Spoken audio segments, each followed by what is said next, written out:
Welcome back to the channel, guys. Today we're going to look at my 2012 Ducati 1200cc Ducati Diavel. This thing is a crazy bike. This is probably one of the most powerful bikes I've ever had.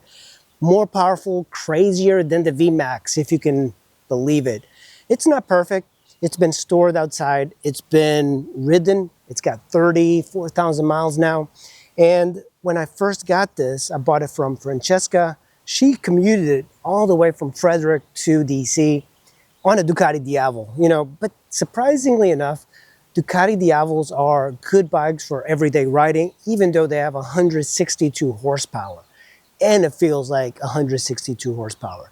Today in this video, I'm going to show you the bike, and then we're going to take it for a ride and see how she rides. Let's get started. In the rear wheel, this is a massive tire, massive. The largest tire I've had on any bike. This is a 240/17. It handles pretty well, but it's slow turning. At speed, it handles really well. It's also a very expensive tire, so keep that in mind. Single-sided swing arm, very Ducati. You need a large tool to adjust the tire, remove the tire. The aftermarket exhaust is also unique sounding. That's the amazing thing about Ducatis, is that aesthetically they're beautiful, and then they also make a great sound that doesn't exist in a lot of bikes. It's a very unique motorcycle sound. On the Diavel, you have the lift and ride signal, which are also the brake lights. It retracts out because this is the grab rail for your passenger. I'm not exactly sure why anybody would go on this bike as a passenger. It's kind of crazy. One-piece seat. I wonder if this was cut. It's been repaired before right here. And there's a tear on this side of the seat. Left side, I have a slight little leak there, but it's like barely noticeable. Not enough for me to pull out that gasket and really fix it. I probably will in the future, but for right now, I'm riding it like that. The battery is right in here. I do appreciate that they put this very low to the ground, keeping all the weight very low. This is a V-twin. It's actually not a V-twin. I think it's called an L-twin by Ducati. That's why it makes such a interesting sound. The radiator is right here. You have the signals integrated into the plastic. Upside down forks, Brembo brakes. The front brakes are really good. And super large front rotors, dual rotors in the front, 17-inch front wheel. It's a pretty massive front wheel as well. The interesting thing too is it feels like it's got a very long wheelbase.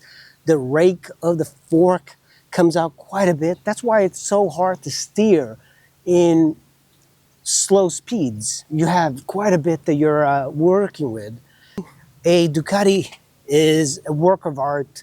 And first of all, it's a work of art. It's not really a utility bike, but people do use this as a commuting bike. They'll put side cases and everything. Look at that exhaust, that heather. Beautiful looking. There's something about Ducati. They just make things so elegant. That's one of the cylinder heads there. The other one like pokes right at your crotch. It doesn't get very hot. I have taken this in some bumper-to-bumper traffic, and it gets a little hot, but not much. Surprisingly nimble, surprisingly cool to ride. And it does have that je ne sais quoi of Italian engineering. Ducati Testastretta, and of course you have a sight glass there. You have your oil filler. You have a valve here, and people just remove the wire. The previous owner did that. That way the valve is always open, but it's easy enough to close and put that in there. Notice that the frames on these Ducatis are really interesting.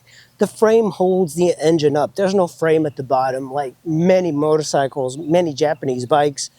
So this is a cool style because it lets the engine be exposed and you can look at it. A lot of bikes hide the engine, but Ducati tends to show that off because it is a beautiful engine. And people get enamored by the style of Ducati. And I think this bike is just pure style. It's such a brute. Is so interesting. A 1200cc engine, even with 30,000 miles, is not much. This is all metal. Underneath this metal plate, metal gas tank, is the actual gas tank, and that's made out of plastic. First got this bike, this is my first Ducati. So when I first got it, it had a bunch of electrical issues. And I was wondering why. And it took me a long time to figure it out. And surprisingly enough, it was nothing to do with Ducati's electrics that I heard so much about. What it was two fuses that were blown, but visually they looked absolutely fine. And after I fixed that, the bike's blinkers and everything worked great. Now, the downside of this particular Ducati Diavel is a common thing that happens on Ducatis. The keyless ignition stops working. And it's a fix. You have to go to Ducati, replace the antenna. But what a lot of users from Ducati, what they just do is use a PIN code and get the bike to work. That way you can make your own PIN code. It's a lot easier than having to replace the keyless system again. Look at the Ducati here. It's a little dusty, but you have a lower computer and then you have an upper computer. These are absolutely tiny. This is where the speed is. This is where your indicators are. And this one, it's got the modes. So this bike has got 3 different modes so you don't kill yourself that easy. You have a urban mode, which limits it to about 100 horsepower. Then you have a touring mode that gives you a different style of 162 horsepower. And then you have sport mode, which is all out, full out horsepower. This is a little strange to use because if you're used to Japanese bikes, they're oriented a little bit differently. This is your turn signal. This is your cancel, your horn. And then here you have 2 buttons, up and down, for your trip, for resetting various things. And then on here, you have a passing button, and then push down to turn on your high beam, push down again to remove the high beam. Interesting is that when you turn left, for example, you have it blinking, you go into cancel, but for some reason it goes into ride modes if you hold it just for a little bit too long. That's how you select the modes. You push it in, you hold it a little bit, and then if you want to select the mode, you push in and you select it again. Here's another weird thing about Ducati that I thought at first would be odd. You have this horn button, but it's really close to your blinkers. So as you're reaching for any button down here, you tend to hit it. So I haven't had that. It's actually a brilliant setup. I do like it because one thing that Honda's been doing is they've been replacing the blinkers with the horn, but you use the blinkers much more often than the horn. So this is actually a very intuitive way of doing it. This is your throttle, front brake, and then you have your kill switch, very unique to this particular bike. I've never seen this sort of system. Another thing to note is that this bike requires premium, and premium costs about $4 something. The range on it is also surprisingly low. So you are filling up every 110 miles. So to start the bike, because of the ignition system on this has gone bad, you would have to replace the antenna, but that's a very costly thing, especially for a Ducati. So what people do, they put in a PIN code. There's a button right here, you push it down, and the bike will come alive. And then you put your PIN code, there's the bike coming alive, a little animation, and you put your PIN code at the bottom here. So this is the lower screen, and then you can push it, riding mode, and you can go into other various modes, urban, sport, so let push and hold sport. You have to close the throttle in order for it to work, and it says here 162 high, sport, and it's in neutral, DTC off, traction control, ring, push and hold it, 162 horsepower low, and if I wanted to go into urban mode, that's the weakest mode, 100 horsepower, urban, traction control, everything there. Fuel consumption, 27 miles to the gallon, 34,000 miles. Dummy lights, so now, start the bike. The engine sounds amazing.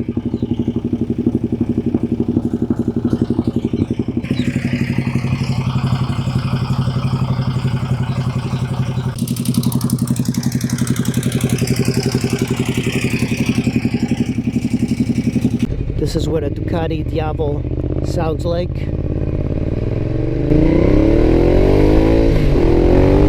Oh my God!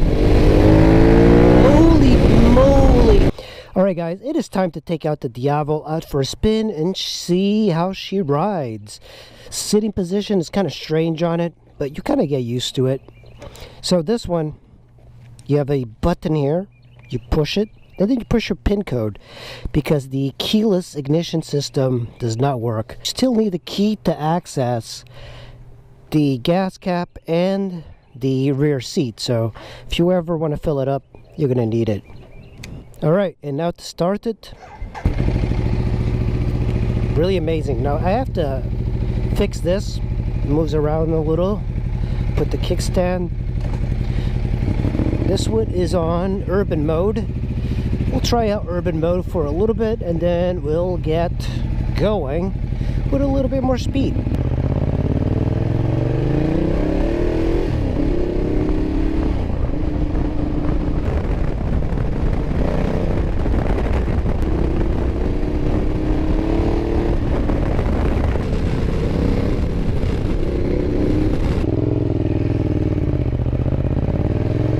But the riding position, that's the part that it takes a while to kind of get used to. And because of the loud exhaust and the aggressive tone, it's a magnet for police. When you're riding, I mean look, I'm going 35, 36. It's very difficult to keep it at that speed, especially when it sounds this good. And I'm still in urban mode.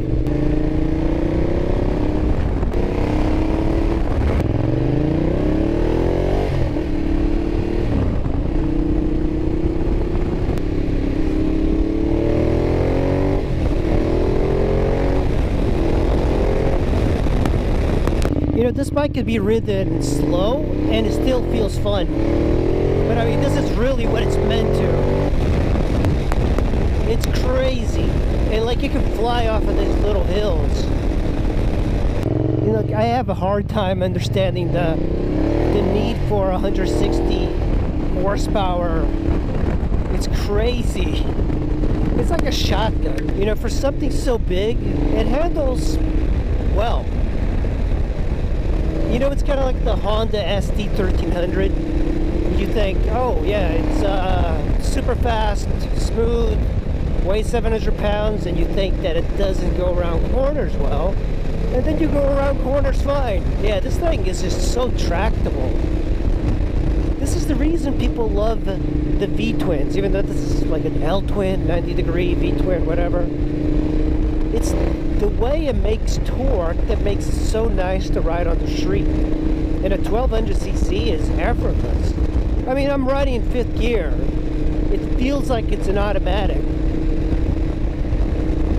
This type of bike though, the seating position is so different that it takes some time to get used to before you start to ride smoother. A lot of people, when they like see me ride, it's like, oh, you're going too slow. You know, it doesn't feel like it's going slow. And I'm still above the speed limit.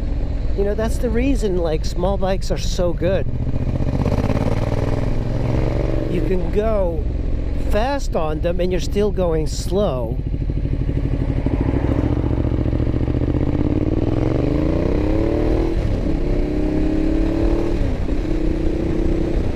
Also, the V-twin on this, the L-twin, is pretty narrow compared to other bikes out there. When you ride an inline 4, they tend to be wider because, you know, the cylinders are all stacked. You know, like you get a Concours 1400, it's wide, but Ducatis are svelte, they're thin. This thing does go into corners a whole lot slower than I'm not used to it. And also the rear tire makes riding around corners like very stable, but it's like slower turning. What I need is like a good day of solid cornering on it. We are in sport mode. It's got a lot of engine braking, but it's like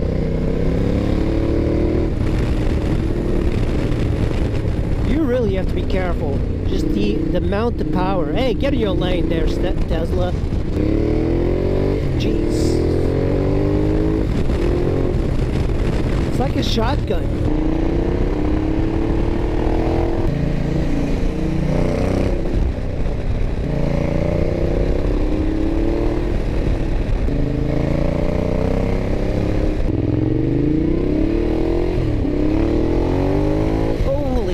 Wow, this thing is like a kick. It is an insane kick. I'm telling you, you go from a boring bike to this. This is so exciting.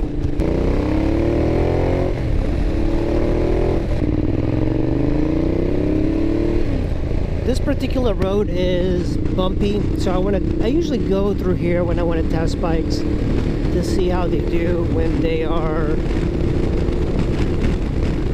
how their suspension works. It might not seem like it's bumpy, but it is.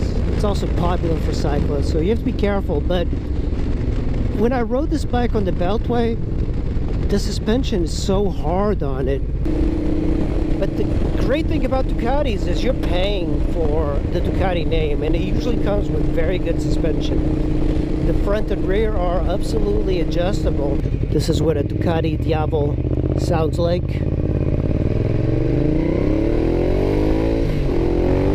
Oh my god! Holy moly, that's so insane. The power of this thing, so crazy.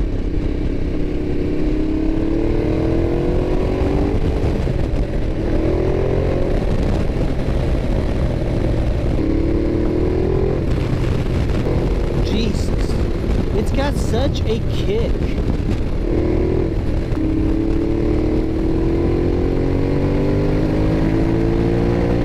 The power delivery is also smoother than the V-Max. I'm in 5th gear. It's actually kind of high, but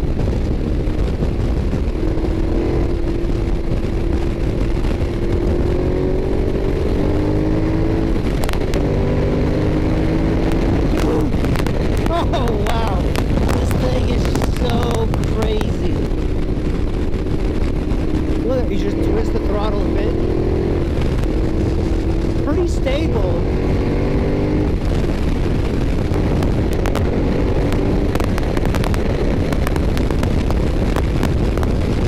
Dude, that is crazy.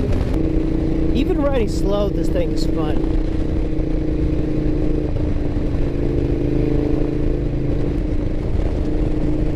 Oh my god, now that was a terrible thing. Oh my god, that was crazy. I hit a ripple, and this thing is just so tight in the front, so tight. And I had one hand on the handlebars, and this thing is just kind of flew. You see like all these little ripples? It doesn't feel great. These secondary roads, man, they're so bumpy on this bike.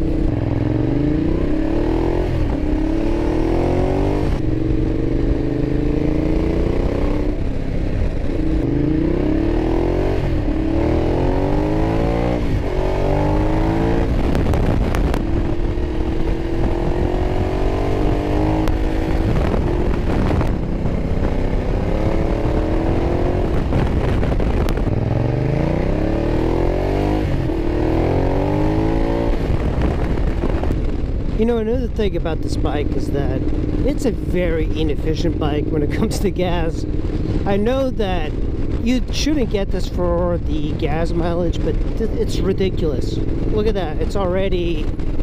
By the way, Ducati didn't even give you a gas gauge. They just give you a gas light when it's time to fill up. You basically just gotta fill up, and it starts to count up. So I've done 1.7, 1.8 miles since hitting the reserve. And this bike uses premium, so it gets a little bit more expensive.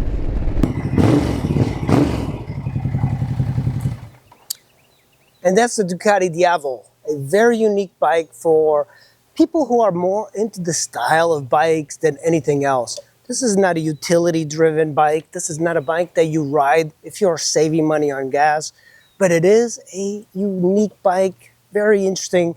It's the type of bike that you want to take into a Bikes and Coffee and show it off.